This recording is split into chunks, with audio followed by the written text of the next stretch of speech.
அனைவருக்கும் வணக்கம். வழக்கறிஞர் சீனி நாடார், தலைவர் பாண்டியனார் மக்கள் இயக்கம். இந்த பதிவு எதுக்குன்னு பார்த்தீங்கன்னா, சமீபத்தில் திரையில் வெளியாகியுள்ள பைசன் திரைப்படத்தின் மாரி செல்வராஜ் அவர்கள் என்ன காட்சிப்படுத்தியிருக்கிறார், அவருடைய சமூகத்திற்கு ஆதரவாக வெளிப்படுத்தியிருக்கிறாரா, இல்லைன்னா மாற்று சமூகத்தை தாழ்த்தி இங்கே விமர்சனம் செஞ்சுருக்காரா அப்படிங்கிறத தான் இங்கே இப்போ பேச போகிறோம்.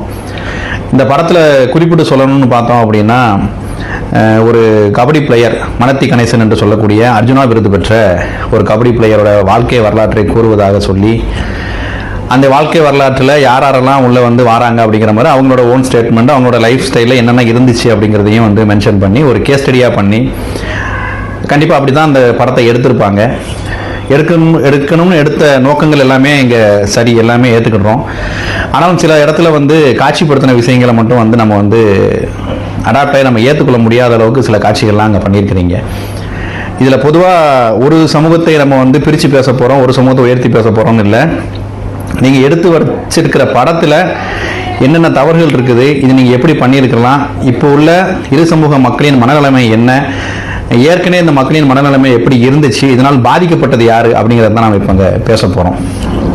மாரி செல்வராஜ் அவர்கள் திரையில் காமிச்சிருக்கிற மாதிரி இருதரப்பு மக்களும் பஸ்ஸில் போகும்போது ஒருத்தரை காரணம் இல்லாமல் அடிச்சுக்கிடுறாங்க, தாக்கிக்கிடுறாங்க, கொலைப்பொலையோடு சுற்றுறாங்க. மூன்றாவது ஒரு நபர் திடீர்னு பாதிக்கப்படுறாங்க, தேர்ட் பார்ட்டி, அதாவது நேரடியாக நாங்கள் பாதிக்கப்படலாலும் கூட மறைமுகமாக பாதிக்கப்படுவதாக நிறைய கருத்துக்கள் இங்கே வச்சுருந்தீங்க. இது முற்றிலும் ஏற்க முடியாத ஒரு விஷயம்தான். ஏன்னா அப்படி ஒரு சம்பவம் அங்கே இருக்குது அப்படின்னா, நம்ம தென் தமிழகத்தில் கிட்டத்தட்ட அந்த 10 ஆண்டுகள், நீங்கள் சொல்லக்கூடிய 86 காலகட்டத்திலிருந்து ஒரு 95, 97 காலகட்டம் வரையும் முழுவதுமாக ஜாதி கலவரங்களாக நிரப்பப்பட்டிருக்கும். அந்த ஊரே உலகம் சமூகமே இங்கே வாழ முடியாத ஒரு சூழ்நிலை ஏற்பட்டிருக்கும். அப்படி நீங்கள் சொல்வது அது உண்மையாக இருக்கும் பட்சத்தில், அதே காலகட்டத்தில் வாழ்ந்தவர் தான் இன்னைக்கு உள்ள கபடி பிளேயர் மனத்தி கணேசன் அவர்களும். நீங்கள் எந்த சமூகத்துக்குள்ள பகை இருக்குன்னு சொல்லீங்களோ, ஒரு மாற்று சமூகத்தில் உள்ளவர் இன்னொரு சமூகத்துடன் அரவணைப்பில் இருந்து அவங்களால தூக்கி விடப்பட்டு அவங்களால கை காட்டப்பட்டு நீங்கள் அர்ஜுனா விருது வென்று வந்திருக்காரு அப்படின்னா, நீங்கள் சொல்லக்கூடிய விஷயங்கள் முழுமையும் உண்மையானதாக இருக்க 100% வாய்ப்பில்லை. நீங்கள் சொல்லக்கூடிய இந்த படத்தில் ஃபர்ஸ்ட் சீனில் பாண்டியராஜாங்கிற ஒரு கேரக்டரையும் கந்தசாமிங்கிற ஒரு கேரக்டர், இருவருக்கும் உண்டான ஒரு பகை தான் இது அப்படிங்கிற மாதிரி மென்ஷன் பண்ணுறீங்க. சரி, இருக்கட்டும்.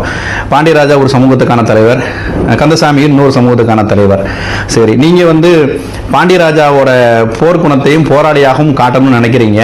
ஆனால் எங்களோட பார்வையில் என்னவா தோணுது அப்படின்னா, பாண்டியராஜாங்கிற நபர் முதலில் பட்டியல் வெளியேற்றத்திற்காக அவர் முன்னெடுத்த நடவடிக்கைகளை நீங்கள் அந்த படத்தில்